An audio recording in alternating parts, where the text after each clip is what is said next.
Et j'ose espérer que chacun ce matin s'est préparé dans son cœur pour entendre la parole de Dieu. Ce n'est pas mes paroles, ce sont les paroles que Dieu a mises sur mon cœur. Et le Seigneur fait extrêmement bien les choses, puisque ce matin, dans les diverses introductions que nous avons eues, les divers dons spirituels, il nous a été parlé avec une certaine acuité de la foi. De la foi que nous sommes appelés à mettre en Dieu. Et le thème de ce matin est un thème que j'ai déjà abordé lorsque j'étais avec les frères et les sœurs au séminaire à Evnen-Kapelle. Il s'agit de cette foi qui transcende notre vie. La foi qui va au-delà de tout ce que l'on peut considérer, humainement parlant. Et j'aimerais tout d'abord que nous puissions incliner nos cœurs devant le Seigneur. Seigneur, nous venons à toi ce matin tel que nous sommes. Nous réalisons combien tu es ce Dieu fidèle, ce Dieu bon, ce Dieu qui répond tantôt d'une manière, tantôt d'une autre. Mais tu le fais, Seigneur, toujours de la bonne manière. Et nous voulons te dire merci. Merci pour ta bonne main sur nos vies. Merci, Seigneur, de pouvoir te prier pour les enfants qui sont maintenant avec leur moniteur, de pouvoir te prier, Seigneur, pour chacune de nos vies, que nous puissions, Seigneur, recevoir de toi ce matin le divin conseil, pour la seule gloire de ton nom. Amen. J'aimerais faire devant vous ce matin une expérience de chimie. Il y a quelques semaines, j'avais fait des mathématiques avec vous. Ce matin, on va faire de la chimie. Et j'ai pris avec moi un verre d'eau dans lequel je vais mettre un morceau de sucre. Pour le moment, rien ne se passe. Je brasse un peu. Le sucre se dissout. C'est l'image de notre foi qui va transcender notre vie. Le sucre va transcender les molécules d'eau. Le sucre va se dissoudre et pénétrer dans toutes les particules de ce verre. Il y aura toujours de l'H2O, deux molécules d'hydrogène, une molécule d'oxygène, mais il y aura en plus du sucre. Ça se verra peut-être pas, mais ça se sentira. Et par là, j'aimerais démontrer le fait que notre vie, elle doit être transcendée par la foi. Elle doit être transpercée par la foi. Elle doit aller bien au-delà de ce que l'on peut imaginer. Et j'aimerais prendre en appui pour ce message quelques textes de la parole de Dieu. J'aimerais que nous puissions prendre quelques exemples de la parole de Dieu pour nous montrer que la foi est quelque chose de très puissant, de vivant, que notre foi, nous devons la mettre en Dieu et non pas dans les choses de ce monde. La foi, elle apprenne, somme toute, chacun et chacune. Si vous êtes venu en bus ce matin, vous avez eu foi dans le bus. Si vous mettez une lettre à la poste, vous avez foi qu'elle arrive. La foi, tout le monde l'a. Mais pas tout le monde a la foi en Dieu. Malheureusement.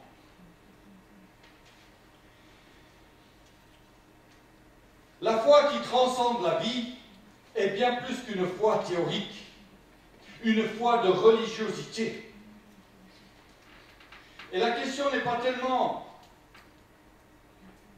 en quoi je place ma foi, mais en qui je place ma foi. Si je place ma foi en Dieu, cela va me permettre de transcender les épreuves de la vie. C'est cette foi qui va me permettre de transcender les difficultés de la vie. Et il y a bien des siècles, un homme a déclaré ceci: « Mon juste vivra par la foi ou par sa foi. » Habakkuk, chapitre 2, verset 4. Je vous donne 4 minutes pour chercher Habakkuk. Je continue mon message. Habakkuk, chapitre 2. Vive par la foi. Dieu nous appelle à vivre par la foi. Dieu nous appelle non pas à vivre dans des considérations humaines, avec une foi humaine, mais avec une foi qui transcende tout notre être. Peut-être que vous êtes ici ce matin pour la première fois, depuis quelques semaines, depuis quelques mois, et il n'y a pas encore eu ce pas pour saisir la foi en Jésus-Christ de votre part. Vous êtes là, vous vivez une foi somme toute intéressante, une foi peut-être même intellectuelle. Mais Dieu t'appelle, mon frère et ma sœur, à vivre une foi qui va transcender les épreuves de ta vie. Peut-être que vous êtes né dans l'Église, vous avez grandi dans un milieu chrétien, mais vous n'avez pas encore vécu votre propre expérience de foi. Parce que ce ne sont ni vos parents ni vos amis qui vont vous sauver, mais votre propre relation avec Dieu. C'est une décision, une démarche personnelle. La foi est personnelle. La foi n'est pas collective. La foi est personnelle.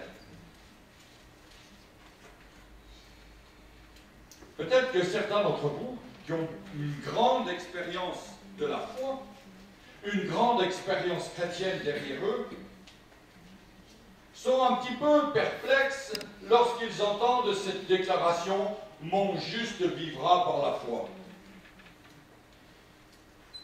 Ils sont perplexes parce qu'ils ont une grande expérience de la vie.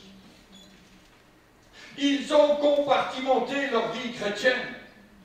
Ils ont somme toute résolu depuis des années à toutes les équations, à toutes les interrogations, et ils ont une réponse à toutes les questions de la foi. Mais somme toute, la question devrait nous revenir. Où en es-tu, mon frère et ma sœur, par rapport à ta foi? Mon juste vivra par la foi. Habakkuk, chapitre 2, verset 1.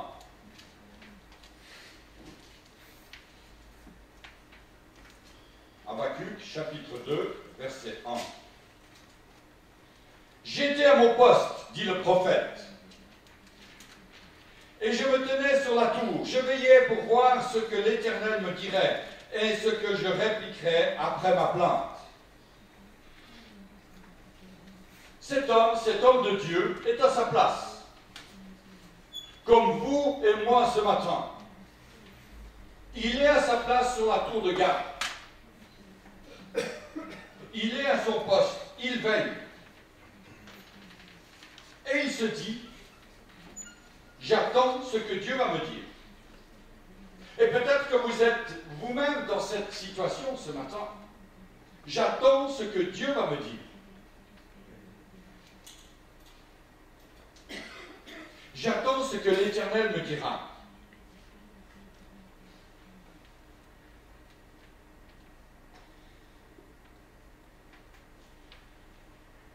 Dans une autre traduction, il est dit « Je me tenais à la tour, à mon poste. J'étais prêt à traverser vent et marée et à continuer fidèlement à me tenir à ma place et rester au poste comme une sentinelle. » Et lorsqu'on entend ces paroles d'Habakkuk, on se dit « Waouh, quel homme! Quel homme de foi! Il reste sur la muraille. Il reste vigilant. Il reste là à regarder, à attendre la réponse de Dieu. Voilà un homme fidèle, un homme de détermination, un homme courageux, un homme qui a dit non, je ne me résignerai pas, non, je ne baisserai pas les bras. Quoi qu'il arrive, je serai là, je me tiendrai à mon poste, malgré vent et marée. Quel courage, quelle force!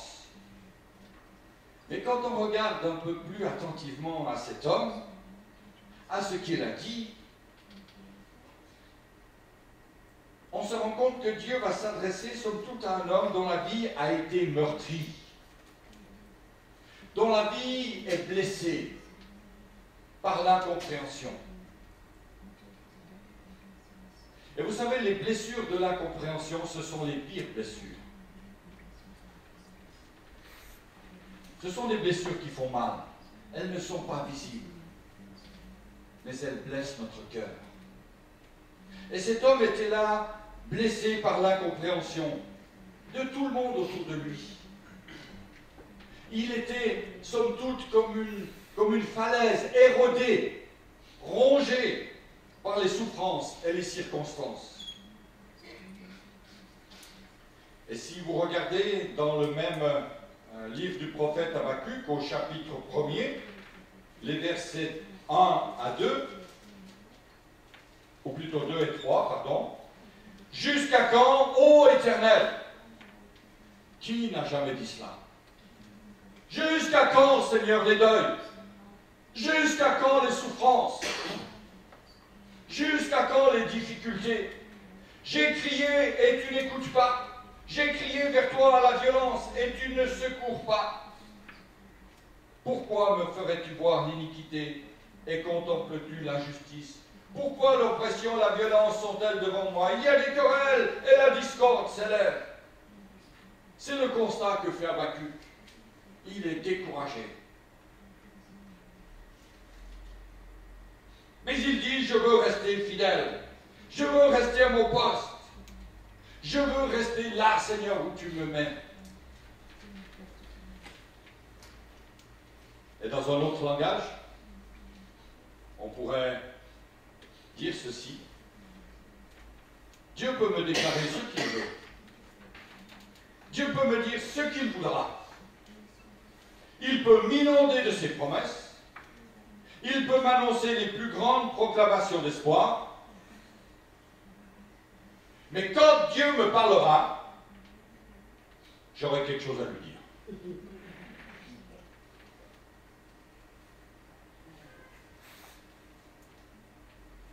Parfois, nous sommes comme ça, frères et sœurs. On est fidèle à notre poste. On est là chaque dimanche matin. On s'attend à ce que Dieu parle. Mais si jamais Dieu, tu me parles à moi, en retour, j'aurai quelque chose à te dire. Frères et sœurs, qu'il n'en soit pas ainsi dans mon cœur. Et Habakkuk représente tellement ce chrétien qui attendent, qui sont restés fidèles à l'Église. Et gloire à Dieu pour les chrétiens fidèles. Je ne condamne personne, bien au contraire. Je vous encourage à être fidèles. Dimanche après dimanche, réunion après réunion. Vous avez traversé des vents, des marées, des tempêtes, des orages de la vie. Vous avez été blessés. Vous avez subi des trahisons, des mensonges, des souffrances, des deuils, des viols, les revers de la vie. Peut-être que ce matin, vous êtes usé. Et comme Habakkuk, vous vous dites, moi je reste à ma place, parce que je sais où est ma foi.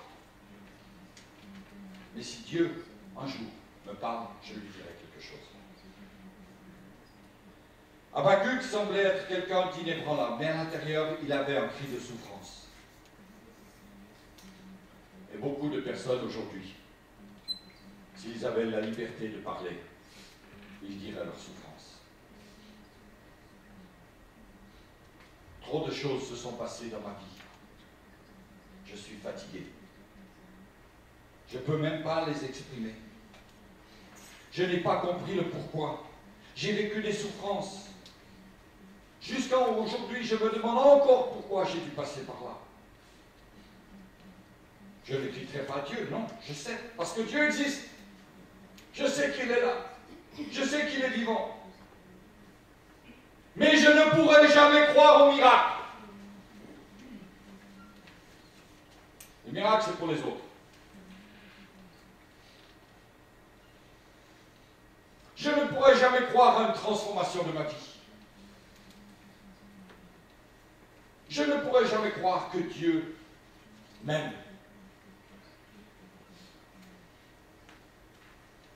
J'aimerais laisser la place à notre sœur maintenant, Liliane.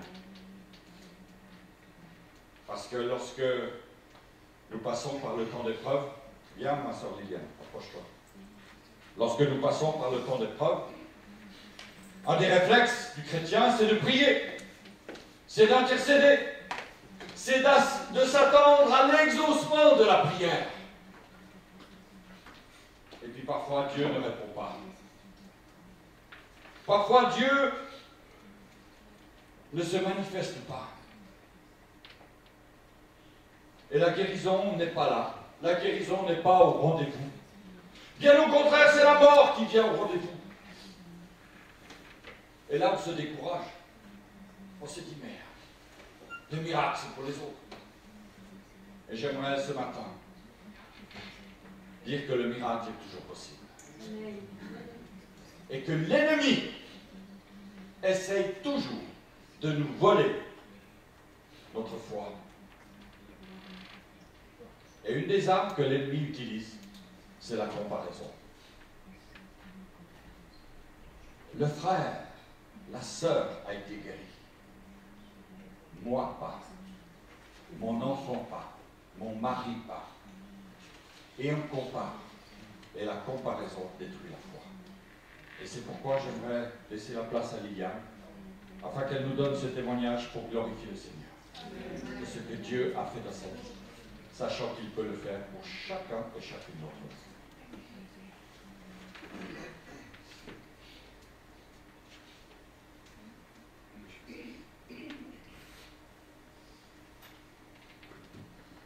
Bonjour. Oui. Bonjour, sœurs et frères. Ce matin, je suis au milieu de vous parce que je veux tout simplement glorifier notre Dieu.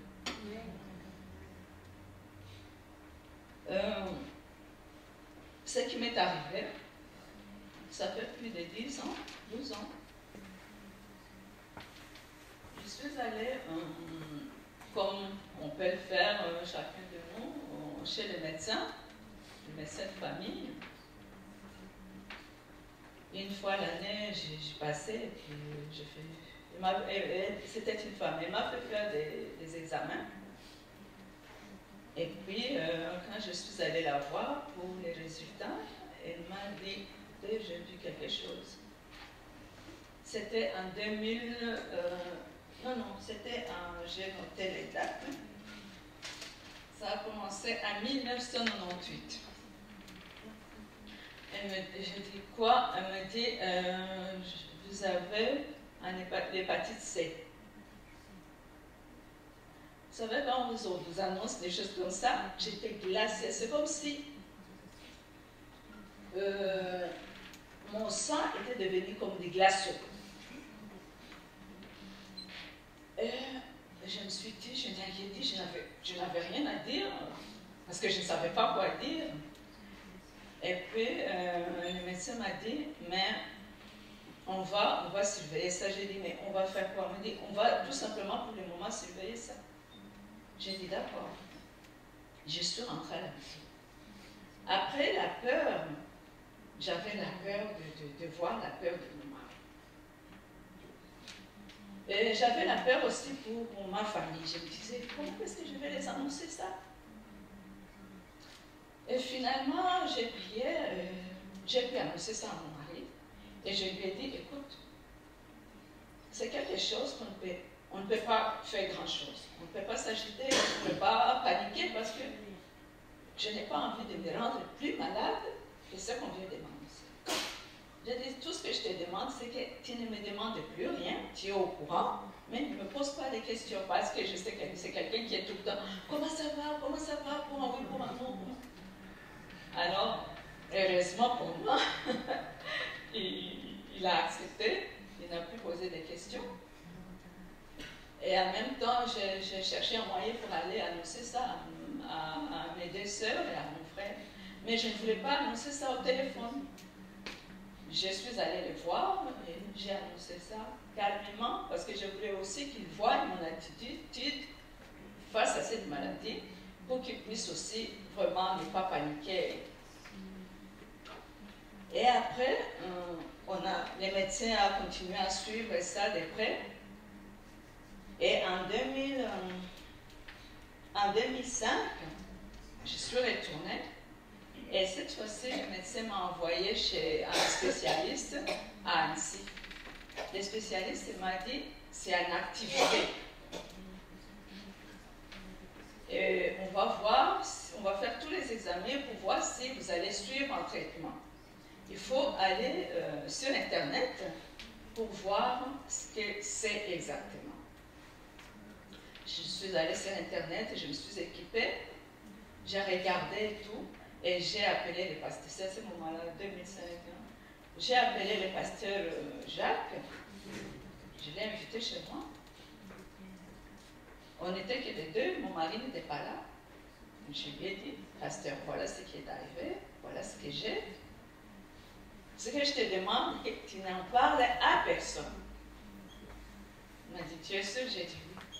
Je te l'ai dit à toi parce que tu es mon pasteur, mais tu n'en parles à personne. En dehors de ma famille, je n'ai annoncé à personne.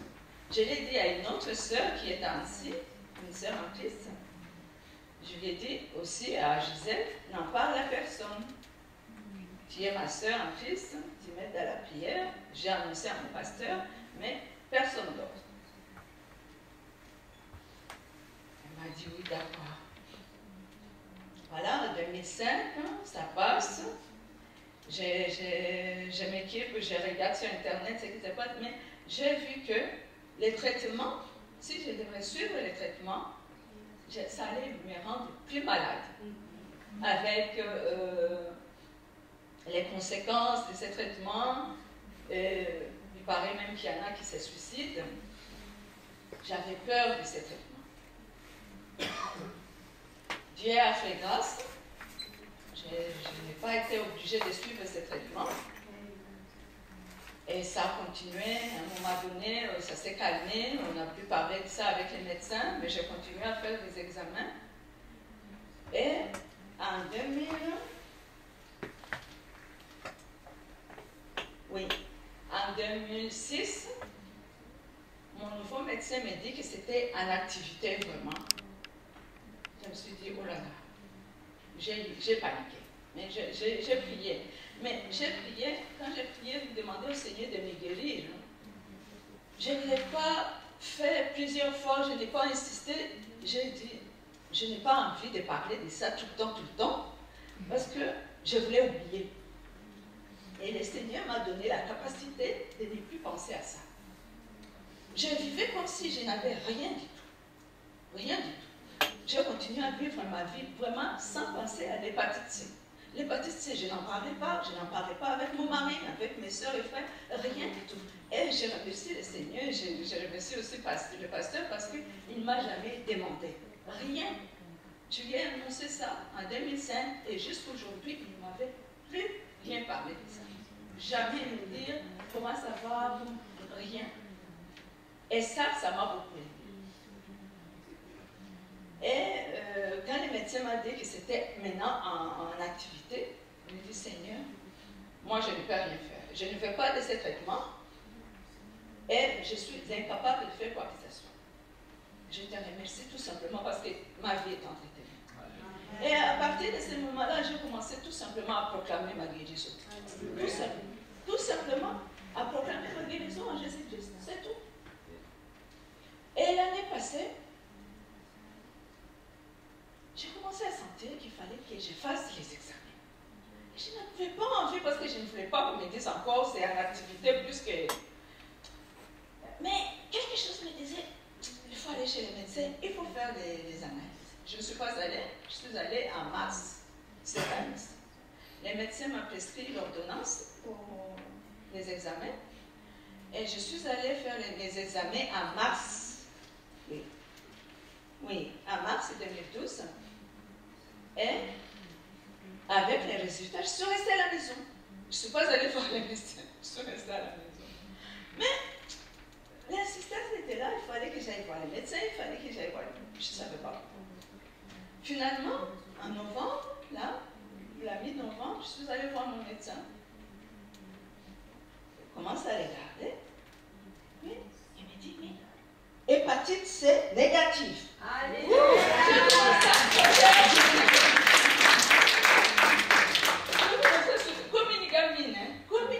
je ne savais pas quoi faire, j'ai sauté, j'ai commencé à lancer mes mains en l'air, j'ai dit, louez le Seigneur, merci Seigneur. Et le médecin était là avec un grand sourire. Elle riait, elle me regardait, elle riait, puis elle allait sortir, elle riait. J'ai dit, vous êtes sûr? Oui, c'est négatif, il n'y a plus rien, il n'y a plus rien. Voilà. Et j'ai dit ça au pasteur, j'ai dit, le Seigneur a fait grâce. Il n'y a plus rien, il n'y a plus d'hépatite C. Et tout ça, simplement pour vous dire que il faut regarder à tout ce que le Seigneur a réalisé sur nous, sur la croix du Golgotha. C'est tout. Je n'ai rien fait d'autre. Je ne suis pas meilleure qu'une autre. Je n'ai pas fait des œuvres, je n'ai rien fait, c'est la grâce du Seigneur. Tout simplement. Voilà.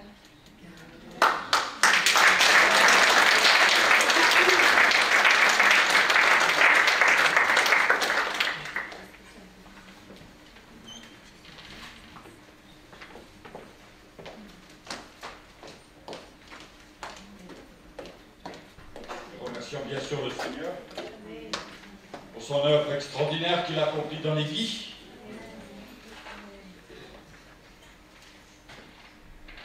Je t'exalterai, ô mon Dieu, ô mon roi, je bénirai ton nom à toujours et à perpétuité. Chaque jour je te bénirai, dit le psalmiste, c'est au psaume 145.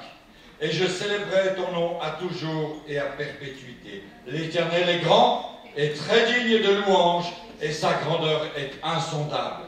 Que chaque génération célèbre tes œuvres et publie tes hauts faits. Je dirai la splendeur glorieuse de ta majesté. Je chanterai tes merveilles. Je chanterai tes merveilles. On parlera de ta puissance redoutable. Et je raconterai ta grandeur. Qu'on proclame le souvenir de ton immense bonté et qu'on célèbre ta justice. Et le psalmiste ajoute cette vérité extraordinaire qui doit pénétrer notre cœur. L'Éternel est miséricordieux. C'est-à-dire qu'il fait miséricorde à qui il veut. Mais il nous est dit ici qu'il est miséricordieux et compatissant, lent à colère, plein de bonté. L'Éternel est bon envers tous et ses compassions s'étendent sur toutes ses œuvres. Toutes tes œuvres te loueront, ô Éternel, et tes fidèles te béniront. Ils diront la gloire de ton règne et ils proclameront ta puissance pour faire connaître au Fils de l'homme ta puissance et la splendeur glorieuse de ton règne. Ton règne est un règne de tous les siècles, et ta domination subsiste dans tous les âges. L'Éternel soutient tous ceux qui tombent. Et on l'a dit encore ce matin, dans le temps de louange, dans le temps d'adoration.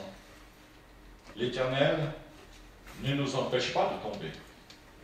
Sur le chemin, la chute est possible. La chute est possible. Même si nous savons bien marcher, même si nous sommes entraînés, la chute est possible. Et le Seigneur dit qu'il nous relèvera. Alléluia. L'Éternel soutient tous ceux qui tombent et il redresse tous ceux qui sont courbés. Psaume 145, verset 15. Les yeux de tous espèrent en toi et tu leur donnes la nourriture en son temps. Tu ouvres ta main et tu rassasies à souhait tout ce qui a vie. L'Éternel est juste dans toutes ses voies, miséricordieux dans toutes ses œuvres. L'Éternel est près de tous ceux qui l'invoquent, de tous ceux qui l'invoquent avec sincérité. Il accomplit les désirs de ceux qui le craignent. Il entend leurs cris et les sauve.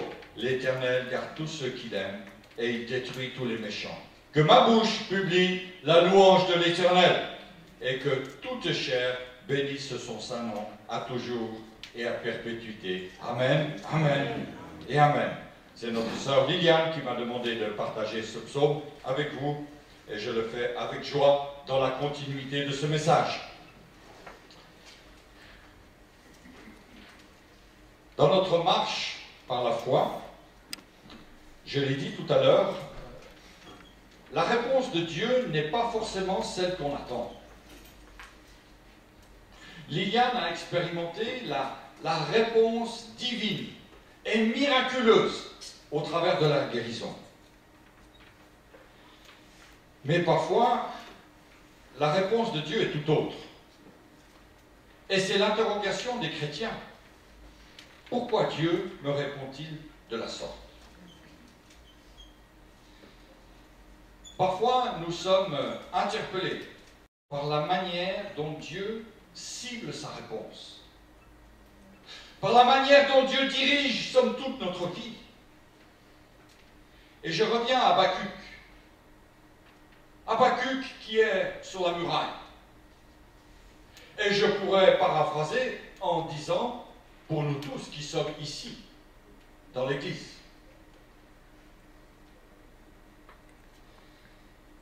et Habakkuk, on l'a vu, manifeste à la fois de la plainte, mais aussi il s'appuie sur Dieu.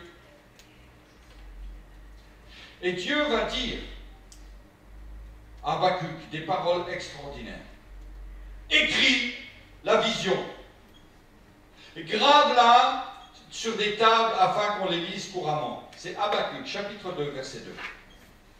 Car c'est une vision dont le temps est déjà fixé, elle marche vers son terme et elle ne mentira pas. Si elle tarde, attends-la, car oui, elle s'accomplira certainement, car mon juste vivra par la foi. Alléluia. La promesse s'accomplira. C'est marqué, c'est écrit. Elle marche vers son terme. Elle ne mentira pas.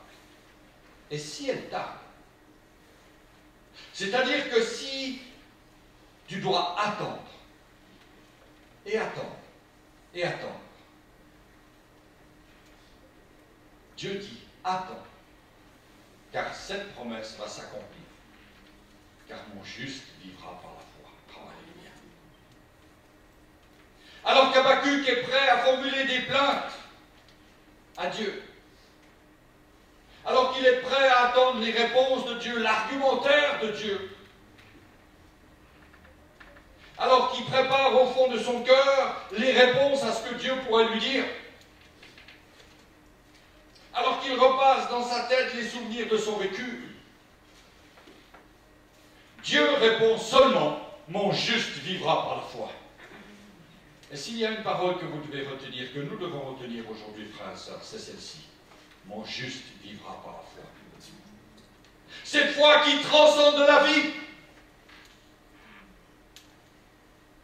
Comme ce sucre est venu transformer de l'eau en de l'eau sucrée, notre foi est appelée à pénétrer toute notre vie, à transcender les épreuves. La foi, c'est bien plus que s'attendre à l'exaucement d'une prière. La foi, c'est un style de vie. Un style de vie qui nous donne la capacité d'aller au-delà de toutes les épreuves accumulées, d'aller au-delà de toutes nos incompréhensions, d'aller bien au-delà de tous les deuils, de toutes les souffrances.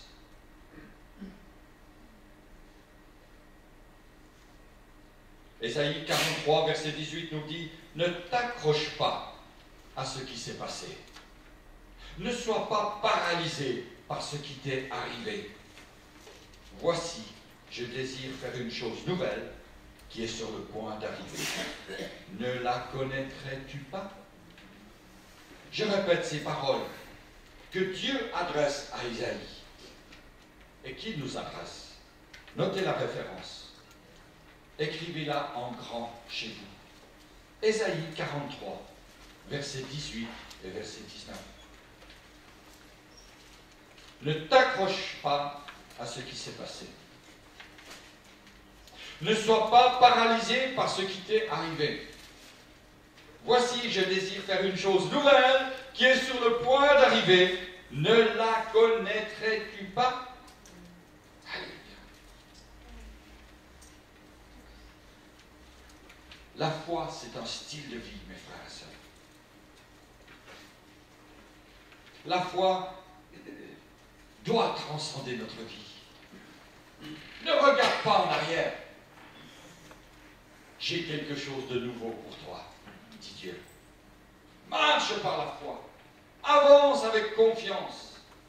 La foi, elle doit imbiber toutes les sphères de ta vie, tous les domaines de ta vie. Et je termine en disant ceci.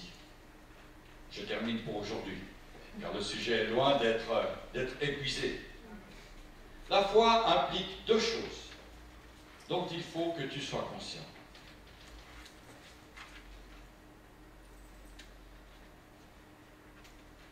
J'aimerais que tu réalises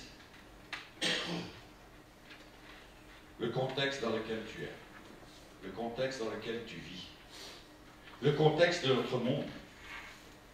Non pas que tu rives des regards sur ton téléviseur, sur les journaux, mais que tu réalises qu'il y a tant de choses qui viennent dans notre contexte, dans notre monde, détruire la foi, amoindrir ta foi. J'aimerais que l'on puisse réaliser pourquoi le monde en est là aujourd'hui. Pourquoi, lorsqu'on allume la télévision, on voit des meurtres, des guerres, des jalousies, l'inceste, la violence. Et j'aimerais te dire, mon frère, ma soeur, ne sois pas troublé par ces choses, car il faut qu'elles arrivent. Ne sois pas troublé parce que tu es victime d'une maladie,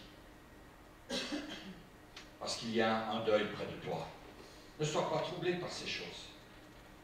Bien sûr, le monde va dire, mais, waouh, que fait votre Dieu? Que fait le Dieu des chrétiens? Il y a tellement de souffrances. Et puis tous ces enfants qui sont abusés, tous ces enfants qui meurent de faim. Parle-moi pas de ton Dieu, regarde ce qui se passe. Nous devons être conscients, mes frères et sœurs, que nous sommes dans un monde qui rejette Dieu. Et un jour, on a interviewé la fille de Billy Graham. Anne Graham, je crois. Et à la télévision, elle a dû répondre à cette question. Madame, comment Dieu peut-il laisser faire de telles choses? Et puis, cette femme a donné une réponse extrêmement profonde et inspirée. Elle a répondu, et je vais lire sa réponse, parce que je n'aimerais pas négliger une de ses paroles. Elle a dit, je pense que Dieu est profondément attristé par ceci, tout comme nous. Mais depuis des années, nous avons dit à Dieu de sortir de nos écoles. Nous avons dit à Dieu de sortir de notre gouvernement. Nous avons demandé à Dieu de sortir de nos vies. Nous avons dit à Dieu de sortir de notre économie. Nous avons demandé à Dieu de sortir de notre société. Et vous savez, Dieu est un grand gentleman. Et je crois qu'il s'est calmement retiré. Et j'ajoute sur la pointe des pieds, sans faire de bruit. Comment pouvons-nous attendre à ce que Dieu nous donne sa bénédiction et sa protection si nous lui demandons de nous laisser nous débrouiller tout seuls? Et paf! Quelle belle réponse! Et c'est pourquoi aujourd'hui, frères et sœurs, il y a autour de nous un contexte qui n'est pas propice à la foi. Mais c'est dans ce contexte que Dieu te place. Alléluia! Non pas avec une foi théorique, et j'ose le mot, une foi de religiosité, mais une foi qui transcende les épreuves qui sont autour de toi. Et c'est là que ton voisin pourra dire, mais comment tient-elle debout? Comment peut-elle supporter une telle mauvaise nouvelle, une si mauvaise nouvelle? J'aimerais dire encore, et je termine avec cette pensée, la foi commence lorsque tu ne comprends plus rien du tout à ce qui se passe autour de toi.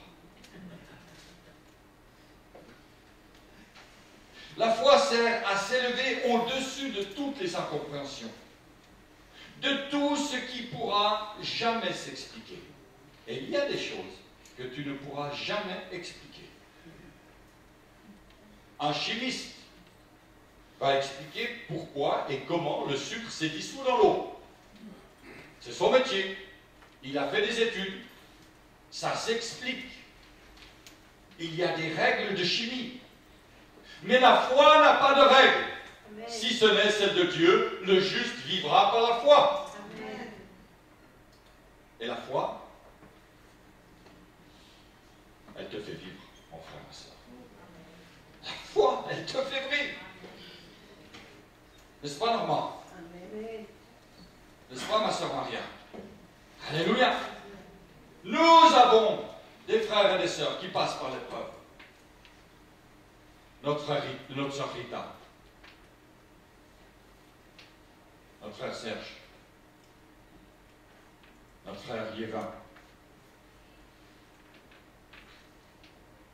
notre sœur Bouvou, notre frère Amos. Tous les frères et les sœurs qui passent par l'épreuve. Et il y a un moment donné où on se dit, mais Seigneur, pourquoi? Pas de réponse.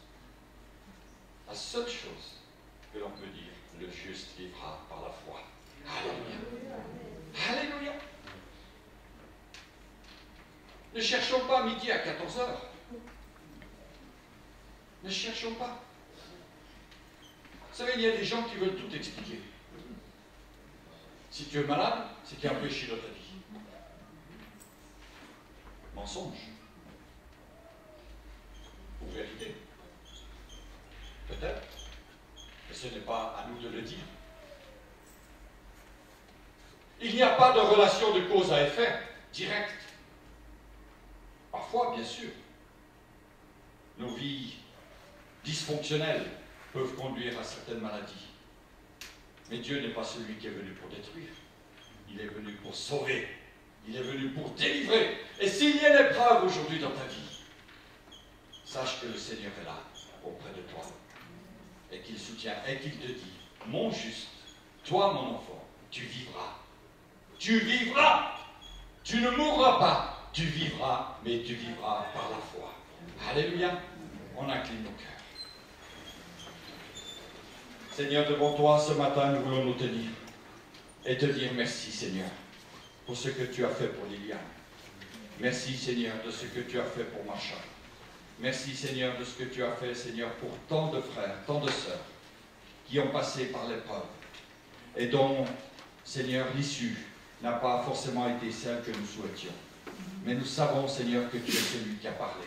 Nous savons, Seigneur, que tu es celui qui agit. Oh, Seigneur, merci de venir maintenant soutenir nos bien-aimés et de nous donner ces paroles à nous-mêmes, Seigneur. Je vivrai par la foi. Je veux prendre, Seigneur, cela pour moi.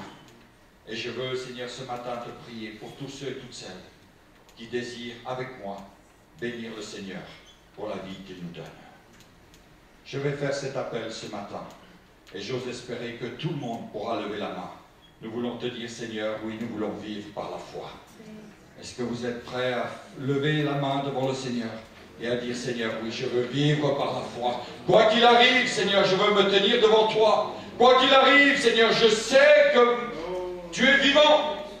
Je sais, Seigneur, que tu règnes dans les lieux célestes, que tu es mon défenseur auprès du Père et que l'ennemi n'a plus, Seigneur, d'impact sur ma vie. Je veux vivre par la foi, Seigneur. Je ne veux pas me laisser décourager par les situations de la vie.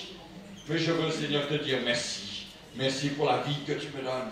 Merci pour l'espérance de la vie éternelle. La certitude, Seigneur, en t'acceptant que mon nom est inscrit dans le livre de vie. Seigneur, bénis mes bien-aimés ce matin. Et que notre foi, Seigneur, puisse grandir. Que notre foi, Seigneur, puisse transcender notre vie tout entière. Dans le nom puissant de Jésus, nous te prions. Et pour ta seule gloire. Amen. Amen. Et Amen. Allez dans la paix de Dieu. Nous vous souhaitons une bonne journée.